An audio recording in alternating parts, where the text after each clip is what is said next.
Welcome back to our next edition of What's Up America with Mike Kara, as always proudly broadcasting from Ocoee, Florida, General Central Florida, Orlando area, Florida, USA, planet Earth.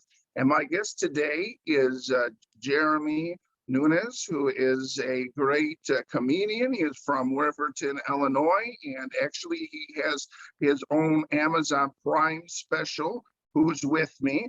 That's exciting, as well as a book called You Can't Write City Hall. And he's been a mayor, and he has so much information about his comedy that he'd like to share. And I want to mention, Jeremy, that I saw you on the Mike Huckabee show last Saturday. So that was exciting, or not last Saturday, but a few Saturdays ago, and we're able to set something up. But first of all, Jeremy, can you tell our audience a little bit, kind of your background and how you got started in comedy and all that? Yeah. So, Mike, first, thanks for having me. I've been doing comedy. I'm approaching 20 years. I'm 19 years into the business at this point, and grew up in a small town in the middle of Illinois. And so, as is the tradition in these small towns, the son sort of takes over for the father's business. So my dad had taken over his father's business, my grandfather, which was the local trailer park. So the family ran the trailer park. My dad wanted me to take over the trailer park, but instead I had, the comedy bug. I wanted to give it a shot, and so had to break the news to my dad. I didn't want to take over the family business at the trailer park. Instead, I wanted to do comedy. And he was good with it. And I told him I felt like I could make just as much money, which is tens of dollars.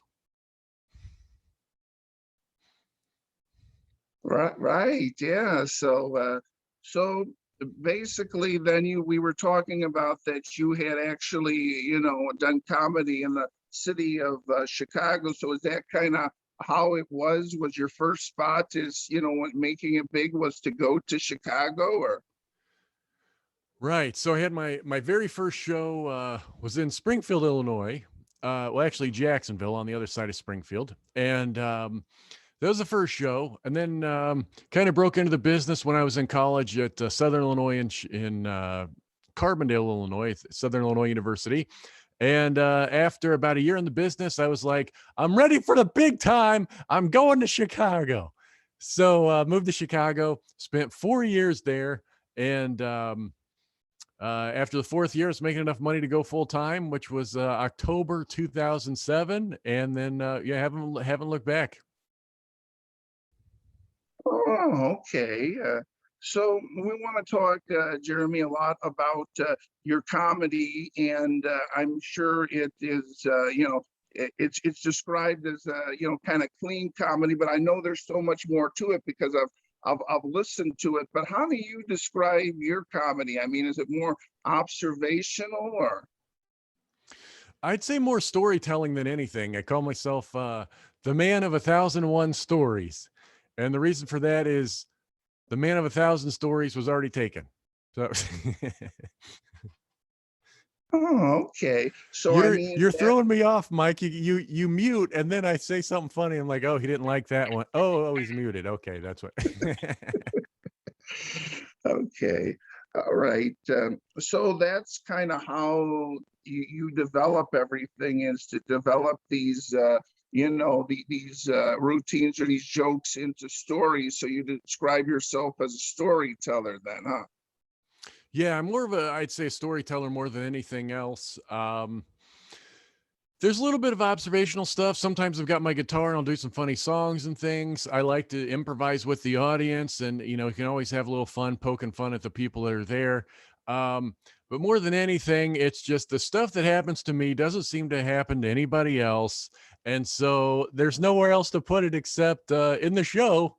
Well, then, of course, the book, I guess, which came later. But the stuff doesn't happen to anybody else. And then everybody I tell stories to, they're like, oh, here, this is a Jeremy story for sure.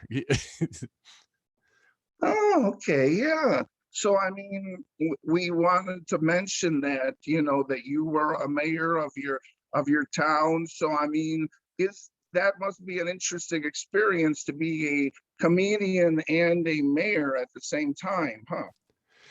Yeah, I had I'd always kept the two separate. Okay. So even as doing stand up, I never talked about stuff that happened while I was mayor, made fun of the stuff that happened. Okay. But as my time as mayor ended, I've been doing it for years and years, and finally decided, to hang up the gavel for the last time. And oh, and by the way, if you look up, that's the official mayor gavel right there above my head. But anyway, so I called it quits. And then once I was no longer mayor, I was telling every story on stage. I mean, I was spilling every secret like a teenage girl at a slumber party. I, I mean, it was a little bit of everything. And then of course, as things happen, and one thing after another, everybody I talked to is like, "Oh, you have so many great stories. You got to put these into a book." And I'm like, I don't have time. And somebody else say, "Oh, you have all these great stories, the stuff that happened in the boardroom. It's unbelievable. You have to put it in a book." And I'm like, "I don't have time." Well, of course, then COVID happens. All my shows get shut down. I've got nothing else going on. And so then I had the time, I sat down and wrote the book. What else was I going to do? Spend time with my family. Yeah, yeah, well, yeah. So I mean, this book then is basically then the stories about being mayor. I mean, it's an interesting title. You can't write City Hall. Can you tell us like how you came up with that title? So, of course, the popular phrase, "you can't fight City Hall." So a little play on words, basically just explaining you can't make this stuff up. You can't write it. You can't write City Hall. So, Mike, if you want to hear I'll tell you a story out of the book, because they have all kinds of them. So the book is a comedic retelling of everything that happened to me as mayor. So a lot of people have compared it to sort of real life Parks and Recreation, the sitcom. So quick story for you. So as a small town mayor, you are wearing the hat of all these separate titles that in a big city individuals would have. So I was police chief and liquor commissioner and health inspector and animal control officer, all these different things. So I have a guy who stops me. We've got an abandoned house. Believe it or not, Mike, there's an abandoned house in the small town. Okay. So uh, he stops me. He's like, "Hey, there's a family of skunks have taken over this house. We got to do something about it. I need you to go in there and get the skunks." And I'm like, I'm not comfortable doing that. I'd rather get the county animal control out here. They know what they're doing. And he's like, "Well, you're the town animal control. You need to do it." And I'm like, I'm not comfortable. And he's like, "And you're the police chief. You can carry a gun. You need to go in there with a gun and shoot the skunks." And I'm like, "Yeah, it's not going to work. I'm not doing it." And he's like, "Well, my taxes pay for better." And I was like, I hardly think you pay your taxes. Right. Yeah, so that's great, Jeremy, that there's all these stories. So, I mean, all these things are true. So, I mean, do you feel like the experiences then kind of write themselves as far as the book goes then? It feels like it. Yeah. I mean, are there moments where I kind of elaborate and sort of embellish to make it a little funnier? Well, sure. But I mean, it's it's a reality based book. I mean, like I say, you can't write this stuff. And what's really cool is that so Midwest Book Review did a review of it, and they gave it the Reviewer's Choice Award, such as their recommendation of what you should read. And I'm like, wow, a retelling of my life is the Reviewer's Choice Award. I mean, you can't make this stuff up. Right? Yeah, yeah. That's something. So was the idea always maybe to write a book? You mentioned now you had the time, but I mean, have you been a writer? I mean, as far as an author, I mean, was that something where you maybe want to write another book somewhere down the line, or? Um, there's pros and cons to that, Mike. This was my first book. I'd not really been a writer before. I'd written some sketches and little, jokes and things like that, and helped improve other stories and people's, comedy sketches, and, sold a handful of jokes to late night shows. This is the first sort of large scale writing that I've done. Will I write another one? It's crossed my mind. But at the same time, it's like, well, do I have time to write another book? And if I do, what am I going to write a book about? I've thought about maybe, I don't know. That's my answer, Mike. I don't know. How's that for a politician response? Yeah, well, there you go there. Okay, Jeremy. So I wanted to talk a little bit. We like to talk about this show as far as stand-up comics go, and that is hecklers. And now, first of all, considering the venues that you do, I don't know how many hecklers there are, but I mean, how do you usually handle? I mean, is there a perfect way or a certain way that seems effective to handle a heckler?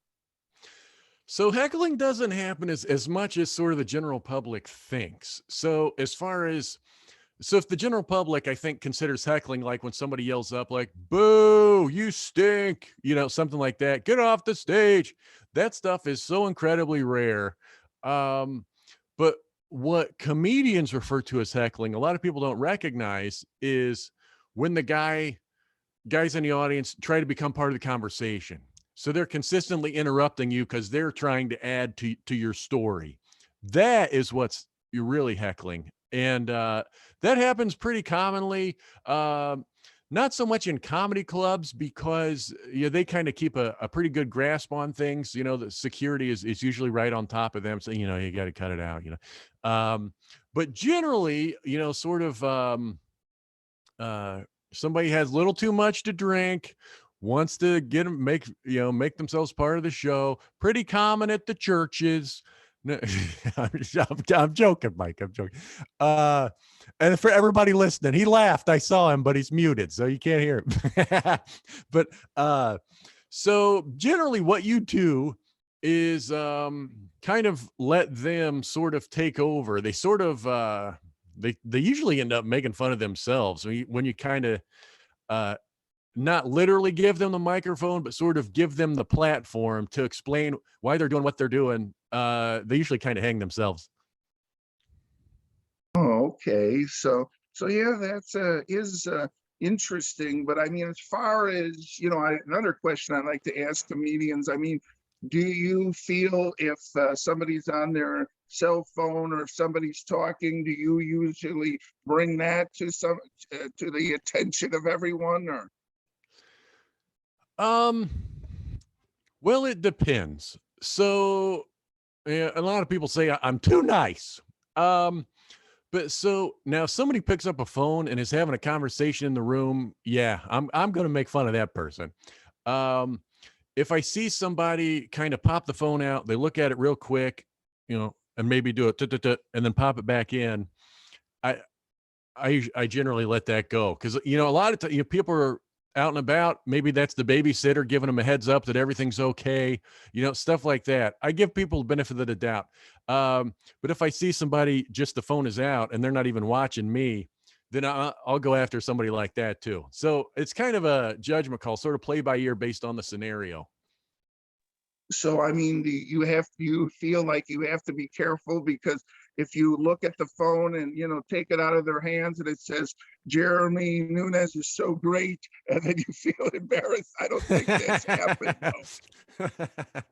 No. Sometimes putting your foot in your mouth. I There's a church up the road. They have me back every single year, and I think I've done 4 there now. So the very first one, I met the lead pastor. He was there. Then the second time, he wasn't there. They said he had an event he had to go to or something. Then the third time, he also wasn't there. And then the fourth time, which I was just at, he was there. And so I kind of poke fun at the stage. I'm like, yeah, your pastor doesn't even care for him. He doesn't even try to be here. He wasn't even at the past couple of shows, and everybody kind of chuckles. And he's like, yeah, last time I was at the funeral for the guy that started this church. I was like, oh, whoops. Right. Yeah. So yeah, when we talk, Jeremy, about I don't know what you're feeling about clean comedy. In another place I saw you was on Dry Bar Comedy. I mean, the way I look at it, give just very quickly my philosophy on it, and this is a lot of comedians say that they don't like to be hindered by, it's clean, it's dirty. I mean, if the words are funny, if the joke comes out funny, then they'll say it. I mean, how do you look at it?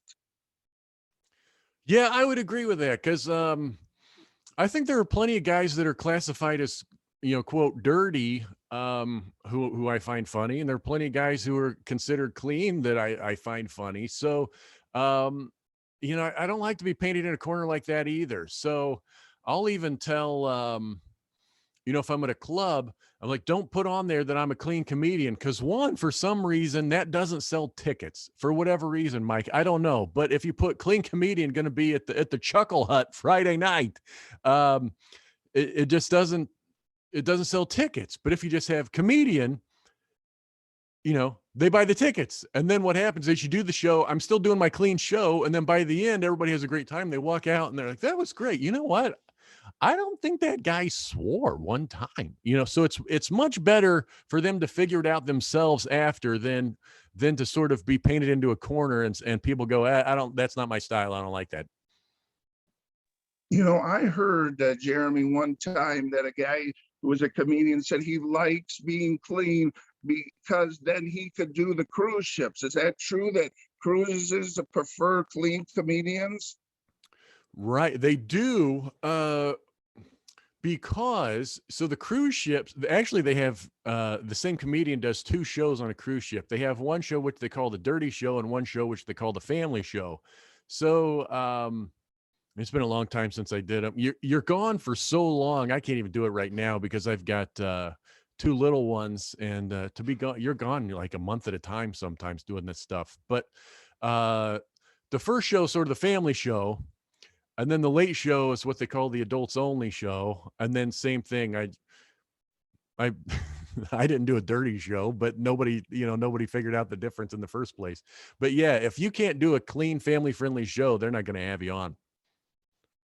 Right. Now, as far as this dry bar comedy, when you go there, do they give you any instructions or just assume that it's going to be, clean, or is there certain subjects that are off limits, or how does that work? So they give you a heads up that, it's got to be clean. And then they really, really kind of hammer on you, not just clean. They call it Provo clean. So they're filmed out of Provo, Utah, and they really kind of push onto you. It's Provo clean. So this has got to be incredibly, incredibly, incredibly clean. And what happens is if you're not clean enough for what they want, uh, they won't air your stuff. You came, you did your show, you go home, and then that's the end. But yeah, so as you said, you saw me on Dry Bar, so of course it worked out for me. But some guys aren't so lucky, and yeah, I don't know what to tell those guys. Maybe try not to swear next time. Right, right, right. So, I mean, now as far as this special, I want to talk a little bit more about it. It's Amazon Prime special, Who's With Me? And I mean, it's with something like an Amazon Prime special, is there any sort of restrictions? Or, I mean, they have clean, they have, more adult comics on there then?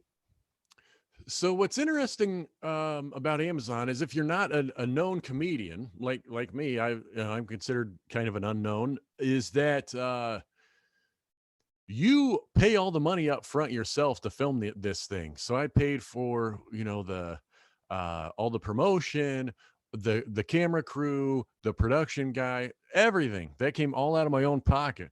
And then what happens is you hope and pray and cross your fingers that some platform is going to purchase it, whether it's Amazon or Netflix or whoever. So my wife was quite nervous, because you're shelling out thousands of dollars to make this happen. And my wife was quite nervous. She's like, well, what are we going to do if we've paid all this money and no one purchases the rights to this thing? And I'm like, well, I guess we'll just have a really expensive DVD, but we'll call it even because you did the same for our wedding video. right, yeah. So now, as far as, the 299 that, that costs to rent it or whatever, do you see all that, any of that money then, or? Well, it depends on the deal that that you strike. So, and different people do it different ways. So they can pay you a lump sum up front and you see none of it. Um, or they kind of flip it.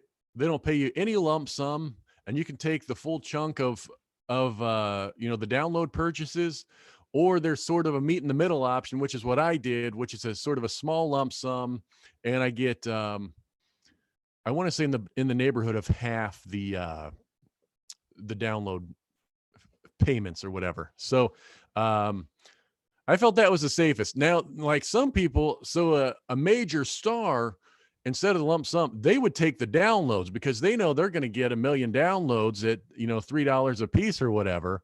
Uh, so that's the way to go for them. For me, knowing that, the only people that heard of me are the dog catcher and my wife, it was a little safer choice. Oh, okay. Okay. So that is one way then our viewers and listeners can, help support you is by, going and purchasing that. And now can you rent it or can you buy it or both?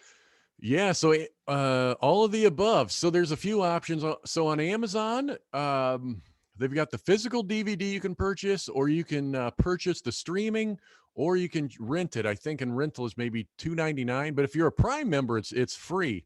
And then of course some folks don't like to, they want to send their money to Amazon. That's okay because we were able to negotiate streaming rights also to christiancinema.com, which I want to say the cost is somewhere in the same, somewhere around maybe $3 to download and watch through that platform. But either way, yeah, the plays helped me. So nonetheless, if you could just sit at home all day and just hit refresh, that would help. Oh, so yeah, there you go. So I mean, with this special, I mean, was there a certain material? I mean, it looks like it was what, like about an hour. So there's like certain material then you do, or? Yeah, so it was an hour-long special, and not much more to it than that, Mike. Yeah, it's right at an hour, my man. Oh, okay. So as far as you're, traveling and doing shows now, do you have I'm not sure if Illinois is opening up, or have you a chance to travel to other states, or?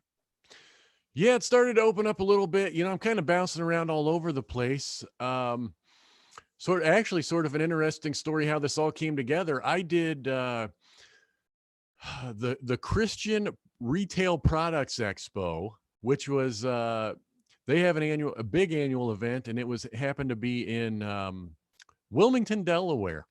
So they fly me to Wilmington, Delaware to be the featured performer and do some stand up there. And now, of course, at this point, I had written the book, but didn't have a publisher or anything yet. So it's this big expo.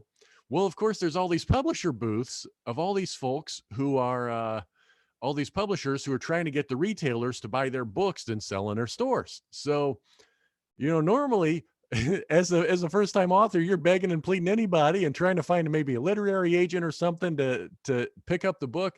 But I didn't have to do that because I have all these booths of all these publishers. I just went one by one, giving the elevator pitch to each of them as to what my book was and why I thought it would be a great sell. And sure enough, had several actually interested, and then ended up I settled on Clovercroft Publishing. They're actually out of Nashville. So when you mentioned Huckabee, I was able to go down to Nashville. I did the show with Huckabee, and then the next day I was able to kind of meet up with the publishing team and two birds with one stone. Oh, great. Okay, Jeremy. So I wanted to talk a little bit about, your social media and your website. And first of all, though, I want to talk a little bit, about the internet in general. So, I mean, do you feel now that you're doing a lot more online promotion than when you started to do this a while back? Man, when I first started this, I had just sort of the absolute basic fill out the stuff you're on your own website. I mean, it looked terrible. And then as you start to make a little more money and start to be able to charge more for your events and such, everything gets a little bit better. So yeah, now my website is more professional and similar. The big thing now is doing shows through Zoom and Skype or whatever. So like as you see behind me, I have like a professional background. I got professional, I don't know what they call it, sound foam or whatever that you'd see in a radio station. That's all stuff I didn't have before. I mean, it used to film me, I'd stand in front of the file cabinet. It looked like I was in the warehouse somewhere. Right, right. So now, as far as your social media, and before we get to that, during the pandemic, did you do a lot of these like online or Facebook live comedy shows or? Yeah, and they're still coming. I think some folks are kind of enjoying them a little bit more. I'd much rather, of course, be in the room with the people, but it's definitely picked up. The first one I had, this was back in like March 2020 when we all thought COVID was going to be like a 2-week thing. So they had a company out of Louisiana asked me to basically record a show from my house and then send them the video file. So I kind of wrote in a few names of their employees and such, and then sent it to them. And they say they loved it. Of course, I couldn't hear them laughing because I wasn't there when they played the video. But they say they liked it, loved it. I wouldn't know any different. And then from there, I thought, okay, I've heard of these other comedians doing Zoom type shows. Hopefully, I won't have to do that, and we'll be back to live shows by April 2020. And of course, that didn't happen. This is like the song that never ends except for life. uh, but so now I guess 2-3 times a month I'm doing Zoom shows for different groups. A lot of conferences and seminars and such, looking for ways to kind of lighten up the mood and break things up on the Zoom call. So they'll have me come in for a bit and ease the stress of the people, help them take a mental break. And those have all been pretty well received. Honestly, I didn't think it was going to go over great when I first got into them, but people seem to love them. Oh, okay. So now, Jeremy, one thing I wanted to ask you is here, in the Orlando area, we have a lot of these craft breweries, and a lot of what they do is having live comedy. And there are a whole bunch of them. I'm just wondering where you're located or where your travels take you, if you've heard of them or do them or. Yeah, sort of the next big trendy spot where comedy seems to be taking off is these craft breweries and the wineries. That seems to be the new spot. So I'm based out of Central Illinois. Um, I primarily am working in the Midwest. If I go a little further, then I got to get on an airplane, and then people's my fee has to go up to pay for the flight and such. So I end up out of people's budgets at that point. But I'm still on airplanes now and then, but largely focused in the Midwest. Yeah. Oh, okay. So, but I mean, is there opportunities like right in your area? I mean, we mentioned that you're about an hour from Bloomington. So, I mean, is that kind of the closest big hub or Springfield? I mean, for comedy? Yeah, so there's a comedy club in Springfield. There's also one about a half an hour up the road toward Bloomington. And then Bloomington, there seems to be a club that comes and goes all the time.